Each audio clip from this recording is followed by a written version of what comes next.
Here's Johnny! The Shining, a movie that still shines. What do you know about the mysterious symbols and signs of this horror/mystery movie? Torrance's family heads to an isolated hotel for the winter where a sinister presence influences the father into violence, while his psychic son sees horrific forebodings from both past and future. The film was Kubrick's first horror based on the novel of the same name by Stephen King, is undeniably one of the most iconic films in the horror genre. Released in 1980, this psychological thriller has enthralled audiences for decades with its eerie atmosphere, brilliant performances, and thought-provoking storytelling. The film shows strange and creepy signs from the very first minutes. The first sign comes when Danny, the son of the family, stands in front of the mirror. Mirror plays an important role in this movie to emphasize repetition, symmetry, similarity, and looping of everything. The next surprising scene happens when we find out Danny has strange abilities and starts talking to Tony.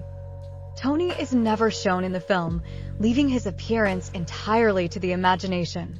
He lives in Danny's mouth and hides in his stomach and appears to Danny by showing him a series of visions.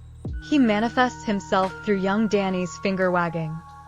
He repeatedly warns Danny not to go to the Overlook, enter room 217, etc. As the plot progresses, Tony appears less and less. Danny wriggling his finger when his imaginary friend Tony speaks isn't actually in the script. Danny Lloyd, who plays Danny Torrance in the film, just started doing it during his audition, and the filmmakers loved it and kept it in. The horrifying blood pouring out of the elevator scene is first shown in Danny's psychic vision. This flood of blood is a symbol of mass murder and horror, and even the suffering of Native Americans or the Holocaust. You must be asking why Holocaust? Jack's typewriter is German, and his deranged typing symbolizes the Third Reich's mechanical methods of killing and obsession with list-making. The machine is made by Adler, which translates as eagle, the Nazi emblem. It's not a particularly long scene, but it's one that's imprinted itself upon generations of cinephiles and horror junkies. Sometimes referred to as the River of Blood, this is one of Danny's many visions. As he stares into a mirror, he sees a lobby with elevators. In slow motion, blood begins to flood in, a rushing torrent that fills the room, splashes up against the walls, moves the furniture, and eventually even engulfs the lens of the camera. Each take took 9 days to clean and set up again. For the first couple tries at the scene, Kubrick did not think that it looked like real blood. After all the planning and replanning, the scene ultimately took 1 whole year to get right in the eyes of Kubrick. Another strange symbol of this movie is the presence of the Red Book. On the desk in Ullman's office is a prominent red book. The words Red Book are clearly visible on the spine. The front of the book is covered with a design. This is not just any red book. This is the Red Book. Another important scene of the movie is the movement of Danny with his big wheel tricycle to play and snoop around the corners of the hotel. The strange and looped honeycomb design of the carpet attracts the attention of every viewer. The Steadicam is used famously in the scene. To film these moments, the Steadicam operator was sat on a wheelchair that tracked Danny's movement. Kubrick also had a speedometer on the wheelchair rig so that he could duplicate the tempo of the shot so he could get identical takes. Almost all shots from Danny were taken from the hip to get shots from Danny's eye level and show the surroundings from his point of view. Danny then encounters the mysterious twins in a long corridor. The girls' origins stem from the evil ghosts of the Overlook Hotel. They are referred to as sisters and are mentioned as being around 8 and 10. Then, Kubrick cast identical twins for the role, and that changed everything. The twins have a mirror theme going on with how they look and how they dress. But if you look at them carefully, you will realize that they are different from each other despite their apparent similarity. For example, one girl's dress size is longer than the others. This is done on purpose to confuse the viewer. In the original novel, their father, Delbert Grady, the previous caretaker, insane and murdered them, although they are only broadly referred to as Grady's children. And of course, the mysterious room number 237. Room 237 is the room that hosts all of the Overlook Hotel's demons. Room 217 was switched to Room 237 for The Shining at the request of the Timberline Lodge so as not to lose customers. Over his long career, Stephen King has crafted an elaborate fictional universe populated by all manner of dark, twisted, and horrifying entities and objects. And yet, for all the cosmic terror he's created, this hotel room remains among his most iconically terrifying creations. Danny reports that a woman strangled him in the room, and later Jack comes face to face with her.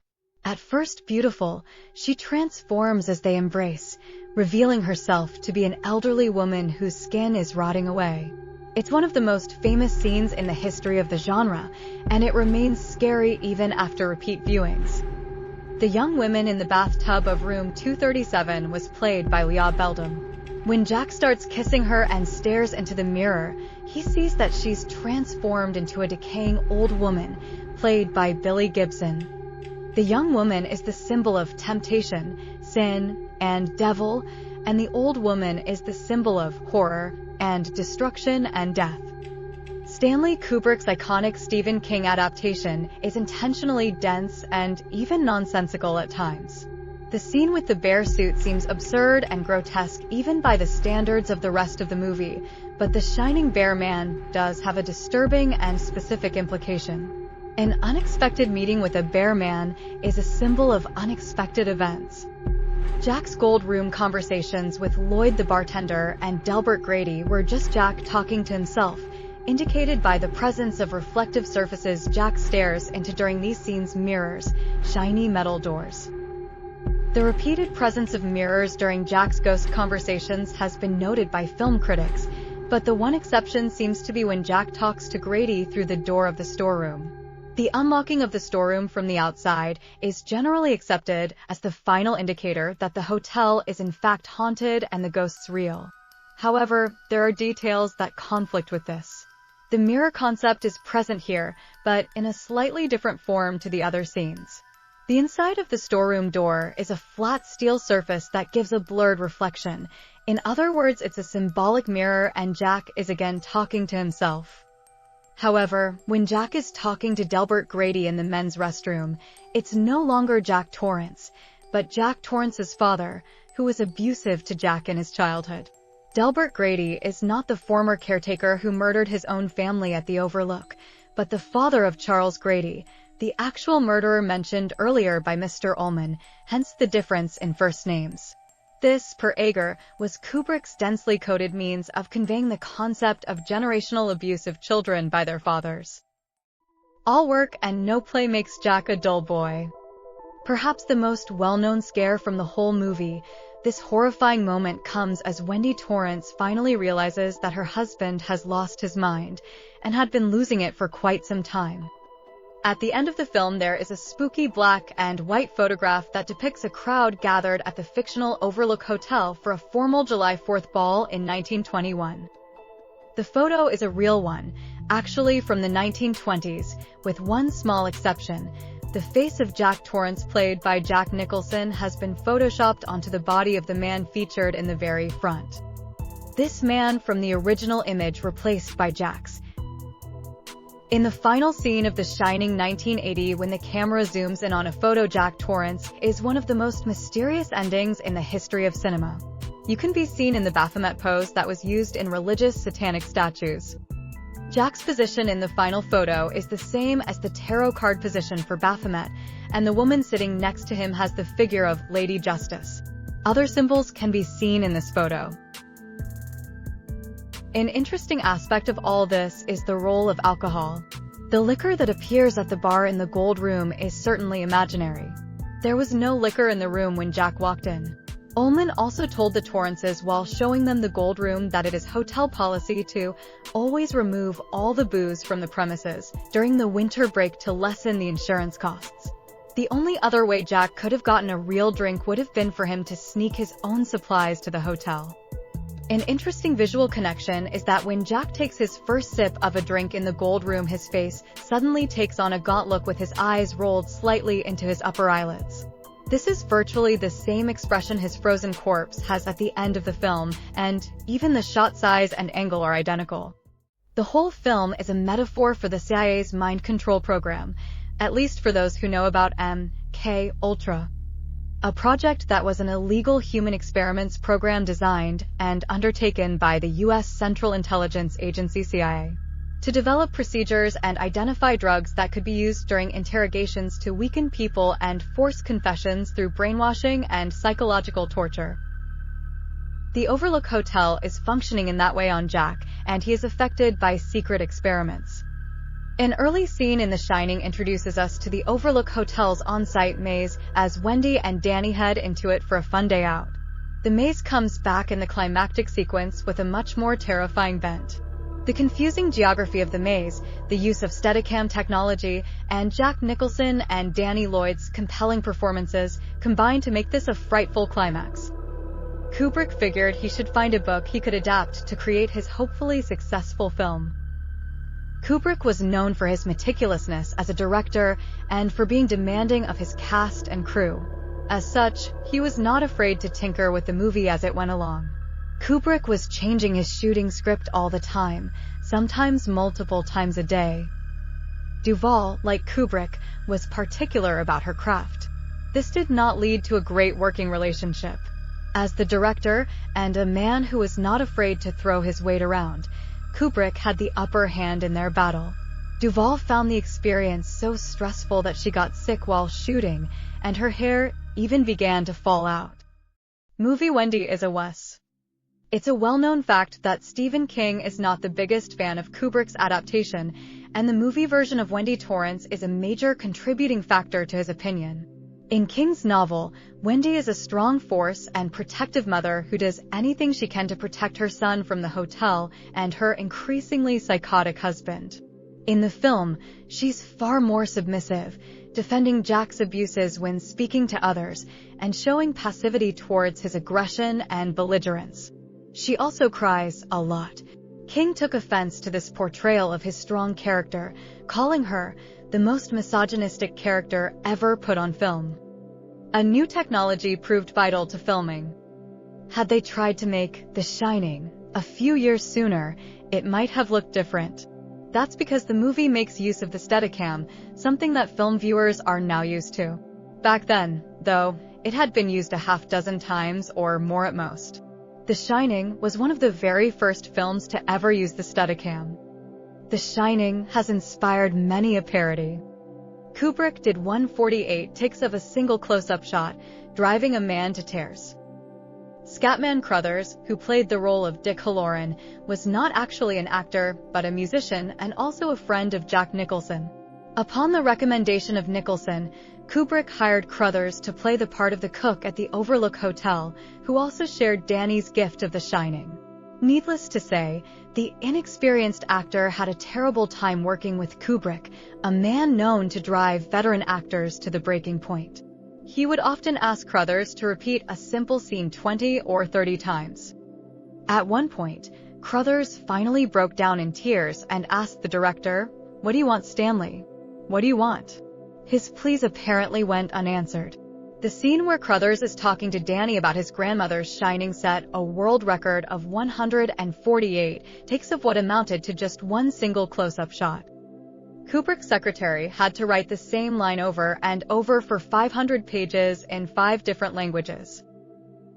Jack repeatedly looks directly into the camera throughout the entire movie. The "Here's Johnny" scene took 3 days to film. According to Shelley Duvall, the famous scene of Jack Nicholson using an axe to chop down the bathroom door took 3 days to shoot and used 60 different doors. Nicholson, who had worked as a volunteer fire marshal and a firefighter in the California Air National Guard, tore through it too quickly.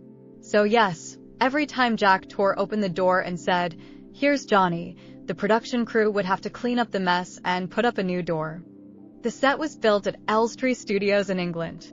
This included stages for the Overlook Hotel's interior, such as the Colorado Lounge, the Gold Room, and the Hedge Maze. During filming, a fire broke out and destroyed several sound stages at Elstree, including the one where the set for The Shining was located. The cause of the fire was never officially determined, but it is believed to have been caused by an electrical fault. Fortunately, the main parts of The Shining were already filmed at that point, and the exterior shots of the Overlook Hotel were filmed at the Timberline Lodge in Oregon. The film crew was able to rebuild the damaged sections of the set, though the cost was around $2.5 million. As mentioned, Kubrick sent a camera team over to Colorado to shoot the film's opening helicopter shots. So much footage was shot that most of it ended up on the cutting room floor, though some of it was used in another iconic film. In the original theatrical cut of Ridley Scott's Blade Runner, the film ends with a voiceover narration laid over swooping helicopter shots. This sequence reused footage from the opening shots of The Shining. Jack Nicholson isn't necessarily known as an actor who likes to go too method, but he was very specific in his preparation for his role in The Shining. To help get Nicholson into the right state of mind for playing the rageful Jack Torrance, a number of measures were taken on set, including feeding him only a food that he hated, cheese sandwiches. Apparently, for 2 whole weeks, that bread and cheddar snack was the only thing Nicholson was given to eat. The film has one visual effects shot, as in one shot that wasn't captured in camera. That is the God shot we see of the model maze. It is essentially Jack's POV. We focus on the maze and transition to the real maze as Wendy and Danny are walking through it. Kubrick did this by building a life-size replica of the middle section of the real maze and placing it next to a tall apartment building. The crew hung off the top of the building to get the directly overhead shot, and then this was superimposed over the top of a shot of a scale model of the maze. By the time we reach the climax of the movie and enter the maze, the overlook and its surroundings are under 6 inches of snow. The snow wasn't real and actually made of 900 tons of salt and expanded polystyrene. The maze itself was built around 2/3 of the actual size at an airfield nearby. A nice bonus fact is that Kubrick himself thought the maze would be easy to solve. He went into it himself and wound up getting lost. Simon Cowell had arguably the most important job on the set of The Shining. He worked as a runner on Stanley Kubrick's The Shining set before he became a TV personality. Danny didn't know he was filming a horror. One day, one of the actors with a minor role in the film brought a chess set with him, in the hope that he'd get to have a game with one of the cast or crew members in between takes.